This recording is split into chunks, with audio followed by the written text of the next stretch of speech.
भारत में सामाजिक समस्याओं पर हम आज चर्चा करेंगे। भारत में जो सामाजिक समस्याओं के जो विभिन्न मुद्दे हैं, इस पर हमारी बातचीत आज इस लेक्चर में होगी। भारत एक प्राचीन देश है और इसमें लगभग हमारी जो सभ्यता है 5000 वर्ष पुरानी है। इसलिए यहाँ का समाज बहुत पुराना और जटिल प्रकृति का है। अपनी लंबी ऐतिहासिक अवधि के दौरान भारत में कई उतार चढ़ाव आए हैं, कई आक्रमणकारी आए हैं। यहाँ की संस्कृति को उन्होंने प्रभावित किया है। इसमें प्रमुख रूप से आर्यों का आगमन, मुस्लिमों का आगमन, ब्रिटिशर्स का आगमन, ये भारतीय संस्कृति को प्रभावित करने वाले प्रमुख कारकों के रूप में हम इनको देखते हैं। भारत में मुख्य रूप से इन आक्रमणकारियों और बाहरी व्यक्तियों की वजह से कई प्रकार की विषमताएं आई। इसमें जाति और धार्मिक बहुरूपता, संस्कृति की विविधता और भारत की जो विविधता को बढ़ाने में इन्होंने अपना योगदान दिया। इसलिए भारतीय समाज में विविध प्रकार की संस्कृति, लोग, विश्वास, मान्यताएं, इनका एक जटिल मिश्रण पाया जाता है जो विश्व के अलग अलग भूभागों से आया है। इस जटिलता ने भारतीय संस्कृति को एक अद्वितीय रूप दिया है। इन जटिलताओं के साथ बहुत सी सामाजिक समस्याएं और मुद्दे भी आने लगे। इसमें भारतीय समाज की तरह अलग अलग जो मुद्दे हैं वो विश्व के दूसरे समाजों से हैं। विभिन्न धार्मिक विश्वासों को मानने वाले लोग जैसे हिंदू, मुस्लिम, सिख, ईसाई, पारसी, जैन, बौद्ध आदि, ये सभी अलग अलग सामाजिक सांस्कृतिक विविधता का प्रतिनिधित्व करते हैं। भारत में सामाजिक समस्याएं विभिन्न धार्मिक प्रथाओं और विभिन्न विश्वासों, मान्यताओं के कारण भी भारत में बड़े पैमाने पर बहुत सारे आक्रमणकारियों के द्वारा युद्ध किए गए। विदेशी आक्रमणकारियों ने इस देश में कुछ यहाँ रह गए, कुछ चले गए। कई प्रकार की जो धार्मिक सामाजिक मान्यताएं हैं उनको भी इन्होंने ध्वस्त करने की कोशिश की। विभिन्न जो हमारे सामाजिक मुद्दे हैं या जो सामाजिक जो जिसको कह सकते हैं समस्याएं हैं, उनका प्रमुख रूप से हम संक्षिप्त चित्रण इस लेक्चर में इस रूप से कर सकते हैं। इसमें प्रमुख रूप से जो देखा जाता है गरीबी। गरीबी एक बहुत जटिल सामाजिक समस्या है जो एक संरचनात्मक सामाजिक समस्या है और समाज को प्रभावित करती है।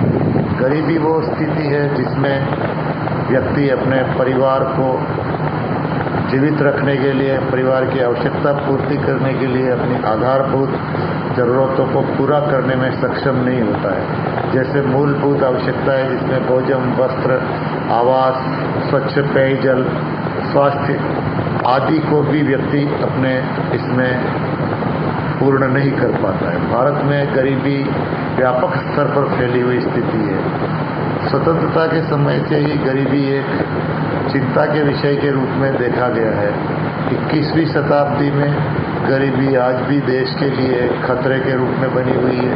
आज भी देश की अधिकांश जनसंख्या गुणवत्तापूर्ण जीवन नहीं जी पाती है और अपनी मूलभूत आवश्यकताओं को पूर्ति करने में भी उसका सामर्थ्य नहीं है।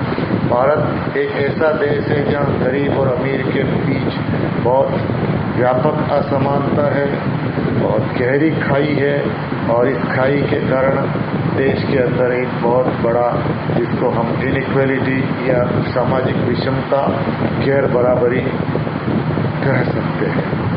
पिछले 3 दशकों में अर्थव्यवस्था में काफ़ी प्रगति हुई, परंतु इस प्रगति ने जो गरीब और अमीर की खाई को मिटाने की बजाय गरीब और अमीर की खाई के अंदर बहुत हमको एक स्पष्ट विभाजन देखने को मिलता है और देश में स्पष्ट रूप से यह एक जो वर्ग व्यवस्था के रूप में गरीबी हमको दिखाई देती है।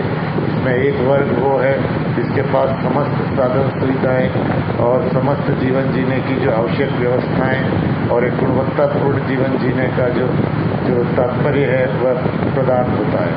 और एक वर्ग ऐसा है कि जिसके पास अभावग्रस्त है, के पास किसी भी प्रकार की व्यवस्था नहीं होती और वो अपनी मूलभूत आवश्यकताओं को पूर्ति करने में भी असमर्थ है। दिल्ली, उत्तर प्रदेश, बिहार जहाँ जनसंख्या बहुत अधिक है, वहाँ इन अधिक जनसंख्या महाराष्ट्र और हमारे महानगरों में गरीबों की संख्या आनुपातिक रूप से काफ़ी अधिक है। लगभग आधी से अधिक जनसंख्या ऐसी है जिसके पास पर्याप्त अपने रहने के लिए आवास नहीं है, जिनके पास स्वच्छता प्रणाली नहीं है, स्वच्छ पेयजल नहीं है, शौचालय की व्यवस्था नहीं है, शिक्षा की व्यवस्था नहीं है, जो ड्रेनेज सिस्टम नहीं है और समाज के विभिन्न जो मूलभूत जो आवश्यकता के जो तत्व हैं वो भी वहाँ दिखाई नहीं देते। इस प्रकार अशिक्षा गरीबी से जुड़ा हुआ बहुत महत्वपूर्ण विषय है, जिसके तहत हम ये मान सकते हैं कि अशिक्षा गरीबी का बहुत बड़ा कारण है। जो गरीबी और अशिक्षा दोनों एक दूसरे से जुड़े हुए हैं। भारत में गरीबी का जो कारण है वह बहुत कुछ अशिक्षा से जुड़ा हुआ है। गरीबी एक ऐसी स्थिति है जिसके कारण व्यक्ति अपनी मूलभूत चीज़ों को पूरा नहीं कर पाता है। अशिक्षा या निरक्षरता जिसको कहते हैं, जो राष्ट्र के विकास में बहुत बड़ी रुकावट है। देश की बहुत बड़ी आबादी निरक्षर है और निरक्षर होने के कारण वह अपनी मूलभूत आवश्यकताओं को पूरा नहीं कर पाती है और मूलभूत आवश्यकताओं को पूरा नहीं करने के कारण देश की विभिन्न योजनाओं का लाभ नहीं ले सकते हैं और वो गरीब व्यक्ति निरंतर रूप से अपनी गरीबी और रूढ़िवादिता के साथ अपना जीवन जो है उसको प्रभावित करता है।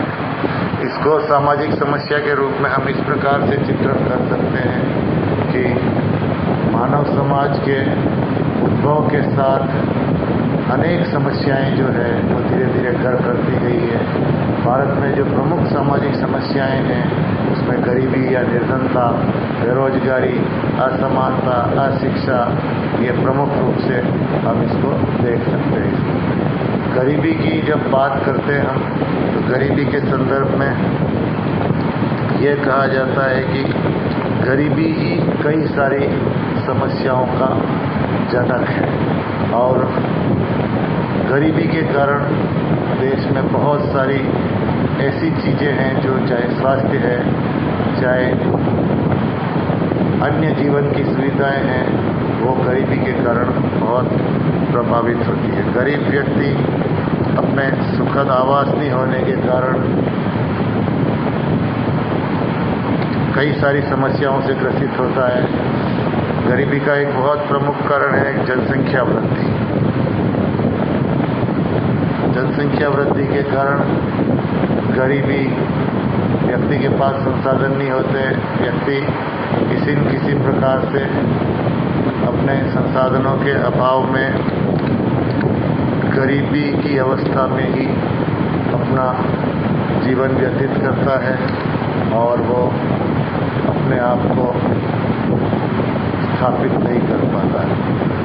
गरीब मूलभूत आवश्यकताओं के साथ स्वास्थ्य, शिक्षा, सुखद आवास, पेयजल और अपने जीवन जीने के लिए जो एक आवश्यक जो तत्व होते हैं उनको पूरा नहीं कर पाता है और हमेशा एक अभावग्रस्त जीवन के साथ उसको अपने जीवन को व्यतीत करना। गरीबी की अवधारणा एक भूख है, ये उस अवस्था से जुड़ी हुई स्थिति है, अर्थात एक उत्तम आवास नहीं है, बीमार होने पर उसके पास स्वास्थ्य नहीं है, स्वास्थ्य की सुविधा को एक्सेस नहीं है, विद्यालय नहीं जा पाता है। इस प्रकार बहुत ही एक आर्थिक रूप से गरीबी की समस्या को एक सामाजिक समस्या के रूप में माना जाता है। भारत में गरीबी का अनुमान लगाने के लिए कोई सीधे आंकड़े उपलब्ध नहीं है, परंतु हम गरीबी रेखा, जिसको बिलो पॉवर्टी लाइन, जो एक सामाजिक सर्वेक्षण के माध्यम से उपभोग, व्यय और विभिन्न प्रकार के जो संसाधनों के जो इस्तेमाल की जो स्थिति होती है, उस स्थिति के आधार पर जो जानकारी होती है, उस आधार पर हम शहरी और ग्रामीण क्षेत्रों में गरीबी का अनुमान लगाने का प्रयास करते हैं। हालांकि कई सारी जो हमारे यहाँ अध्ययन समितियाँ हुई, उन्होंने गरीबी के अनुमान लगाने के लिए विभिन्न प्रकार के जो अपने अध्ययन दिए, उस अध्ययन के आधार पर जो निम्नलिखित निष्कर्ष निकलते हैं, वो गरीब वर्ग के आधार के रूप में हम देख सकते हैं। गरीब के अनुसार निम्नलिखित जो निम्न बातें हैं, वो मुख्य रूप से जैसे खेतीहर मजदूर जिनके पास भूमि नहीं है, और लगभग देश की 60% से अधिक जो आबादी है वो खेतीहर मजदूर है, जिनके पास बहुत कम भूमि, लगभग नहीं के बराबर है, तो वो भूमि के अभाव में कार्य नहीं कर पाते, हमेशा खेतीहर मजदूर के रूप में ही कार्य कर पाते। इसी प्रकार 40% के लगभग आबादी जो ऐसी है जो खेतीहर मजदूरों के रूप में है, और वो अपना जीवन यापन नहीं कर पाते। इसी प्रकार ग्रामीण परिवार जो खेती नहीं करते हैं, जो गांव के जो दस्तकार के रूप में, विलेज आर्टिसन के रूप में हैं, और अब मशीनीकरण के कारण, औद्योगिकरण के कारण उनके परंपरागत व्यवसाय समाप्त हो गए हैं। ऐसी स्थिति में वो लोग भी गरीबी की श्रेणी में अपना जीवन यापन करते हैं। इसी प्रकार जो भूमि के विभाजन के कारण जो छोटी छोटी भूस्वामित्व पर जो खेती करते हैं, वो किसान भी, जिनके पास ज़मीन बहुत कम है, वो भी गरीबी की रेखा के नीचे आते हैं और गरीब के रूप में अपना जीवन यापन करते हैं। भारत में निर्धनता के मुख्य रूप से जो कारण है, उसमें आर्थिक कारण और गैर आर्थिक कारण। आर्थिक कारण में भारत में जो प्रमुख कारण है वो है राष्ट्रीय उत्पाद का निम्न स्तर। भारत का जो कुल राष्ट्रीय उत्पाद है वो जनसंख्या की तुलना में काफ़ी कम है, इसलिए देश के नागरिकों को प्रति व्यक्ति आय का जो स्तर है वो काफ़ी कम है, और इसके कारण क्या है कि भारत के जो निवासी हैं बहुत सारे, वो निर्धन की कसौटी में आते हैं। दूसरा इसका आर्थिक कारण विकास की कम दर, पंचवर्षीय योजनाओं में विकास की कम दर होने के कारण जो है जनसंख्या वृद्धि दर के मुकाबले में विकास की दर वो कम है। इस असंतुलन के कारण जो है गरीबी जो है भारत में दूर नहीं की जा पा रही है। इसी प्रकार कीमतों में वृद्धि भी गरीबी का एक बहुत बड़ा कारण है। प्रारंभ से जो हमारा जो आवश्यक वस्तुएं हैं, उनके ऊपर जो वृद्धि है उस पर नियंत्रण नहीं होने के कारण जो है इस तीव्रता और इस वृद्धि के कारण निर्धन जनता पर बहुत बुरा प्रभाव पड़ता है। देश में निर्धनता इसके कारण बढ़ रही है। इसी तरह से जनसंख्या वृद्धि गरीबी का बहुत बड़ा कारण है। जनसंख्या वृद्धि के कारण गरीबी सीधा प्रभाव पड़ता है, जन्म दर अधिक है, और इसके बाद जनसंख्या जिस गति से बढ़ रही है उसकी गति से उत्पादन के संसाधन नहीं बढ़ पा रहे हैं। ये भी जीवन स्तर को ऊंचा नहीं उठाने का एक कारण बनता है, और व्यक्ति जो है प्रति व्यक्ति संसाधन की कमी आने के कारण गरीबी कायम रहती है।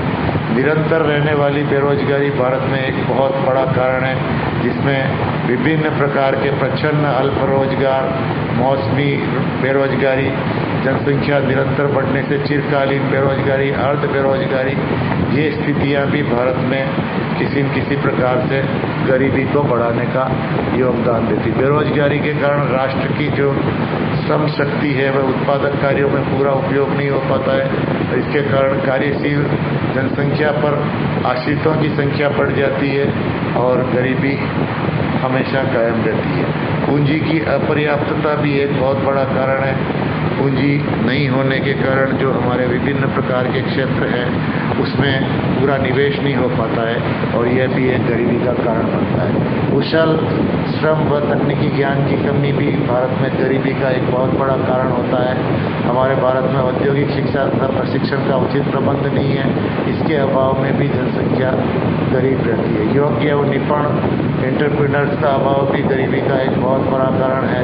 उचित औद्योगिकरण का अभाव, हमारी पुरानी जो सामाजिक संस्थाएं, जाति व्यवस्था, संयुक्त परिवार, उत्तराधिकार के नियम, ये कहीं कहीं भारत में गरीबी की व्यवस्था को प्रभावित करते हैं। इसी प्रकार प्राकृतिक संसाधनों का उपयोग नहीं होना, हमारी जो बेसिक इंफ्रास्ट्रक्चर है उसमें साधनों का अभाव, मुद्रास्फीति का जो बार बार है, ये बहुत अधिक गरीबी को प्रभावित करते हैं। धन्यवाद।